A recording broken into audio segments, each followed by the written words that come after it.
This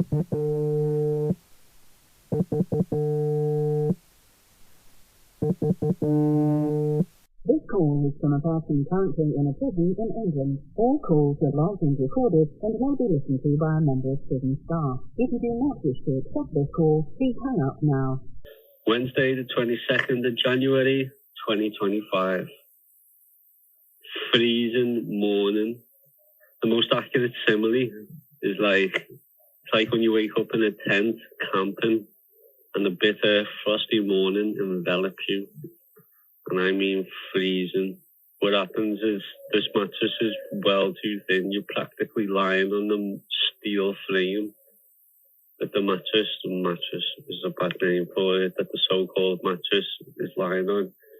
So the cold from the metal just basically freezes you like a fucking ice cube. It was 9 a.m. and time for social. It felt like 6 a.m. to me, well too early. Fully clothed as well, and 2 jumpers, 3 pairs of pants already. I crawled out to the top bunk, put my prison shoes on, which I sometimes fear will freeze to the floor below them. At least that's how it feels on my feet. I tried the showers, but they were ice cold. Somebody I know from Thameside concurred with me that they won't get in a cold shower to prevent sickness. Bacteria will not die in such temperatures, it will flourish. The showers are all orange and manky around the walls and the stalls and on the floor, by the way. I used CMS to apply for Islamic/Arabic education. I made a few more purchases, including body mask cleaner, a shaker, notepads, and extra noodles, because the food here is terrible and in tiny portions. You're practically always hungry after you eat. I don't think that they exceed more than 1,000 calories. Just as an aside of being told by a prisoner that they think they give us so little food to keep us weak, so nobody's strong enough to fight back. On the news, they're still talking about China not being an enemy, but also not being an ally. And they say that in the same breath. They say China's got the world's biggest economy, yet their economy is struggling somehow. The next story is always about how Britain's economy is worse than even expected. Last year, yet again. It's pure coke. I can't believe people listen to this shit. That is, of course, it's only one of 20 TV channels that you have available and you're in prison. I wrote an introduction for my new podcast last night, and I think I finished it this morning. It's okay. I'm not ecstatic with it, but it'll do, I suppose. Recording tomorrow is going to be fun. Okay, it's not tomorrow. I don't actually know what day I'm on. I'm recording Friday. That's my correction. For tea time, I went to this wings servery for the first time. So the servery is where you go down with your plate and your bowl, and the servers serve you, surprisingly. After some delay that I caused, not knowing what floor I was on, I found my name on the list to be given what I ordered on the menu. So you got to tell the servers who you are, what cell you come from, so that they can see what menu you're on, and then they give you 1 of 4 or 5 pieces of paper, which basically allocate what food you're going to get for the rest of the servery staff. There was a school working servery, so I asked her, "Why are you working servery, miss?" She rolled her eyes and 3 cooks rolled over in laughter, applauding me for probably being yet another person to ask the exact same question, or they'd be waiting for somebody to ask it.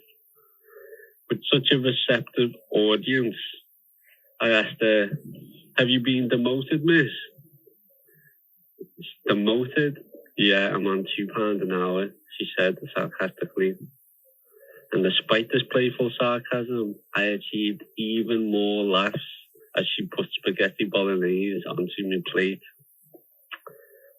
Finally, getting to tomorrow's breakfast pack and the cake off the last of the two lads, I said as I was working my way down the line, I said to them, she'll be a prisoner tomorrow. Fist bumps were awarded with even more laughter. I'm legitimately a comedian. I only fear how I can follow this act up tomorrow. Today's food portion was huge. If it's like this every day, I'll be happy. Maybe I can gain weight after all. If I supplement my dinner, which is a small cold pasty and a pack of crisps, it's terrible. That's what you get around 12 o'clock. I made a few phone calls today. One to my mum. My son has a cold and hasn't been in school, so she won't be picking him up tomorrow. It's really good to hear that my sister asked about me. I would like to know what she gets up to more.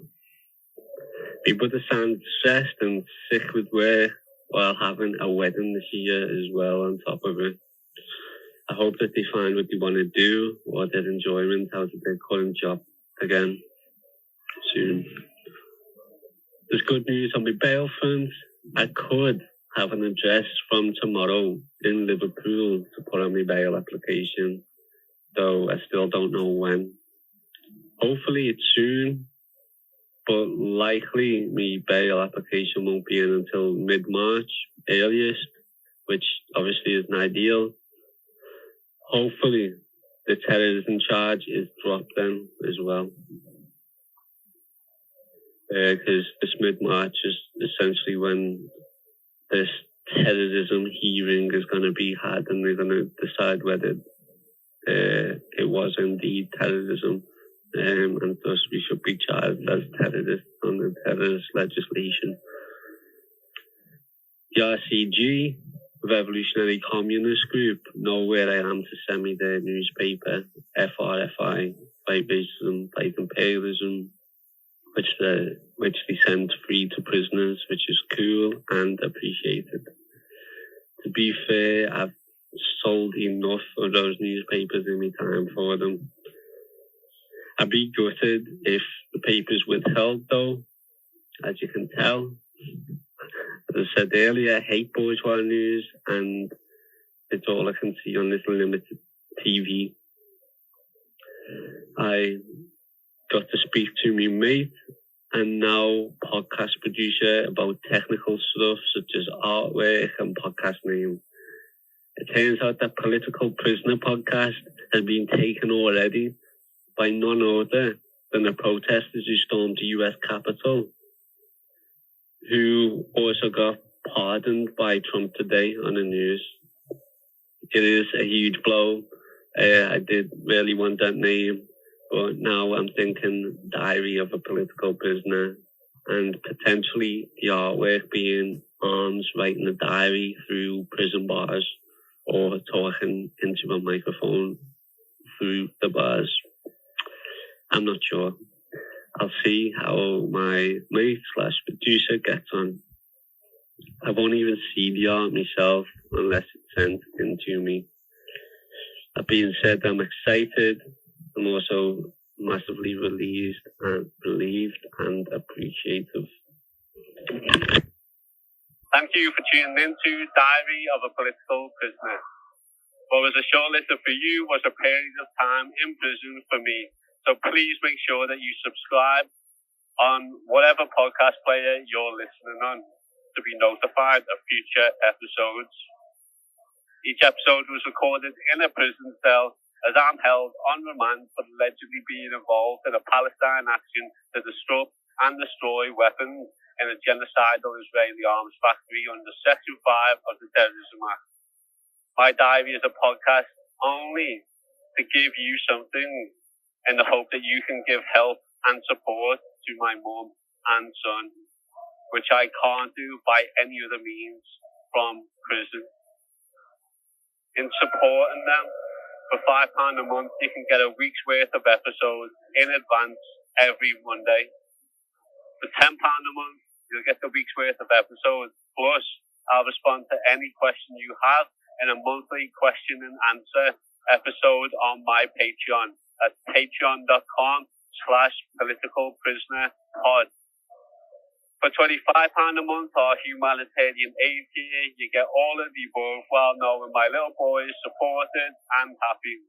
One-time donations can be made by emailing or messaging my producer on social media. Media/collaboration inquiries are on the same line as senders and inbox. If you can't support me, family, in my absence, please follow the podcast on Instagram if you're going to be listening. Please follow on Twitter, all of our socials. Our handle is Diary Pol Prisoner. Please share them and this podcast with your friends. It's free to do and it helps this project grow. You can also send me a prisoner email or letters, drawings, anything like that. Links to everything mentioned can be found in the podcast description below. Thank you, love and solidarity.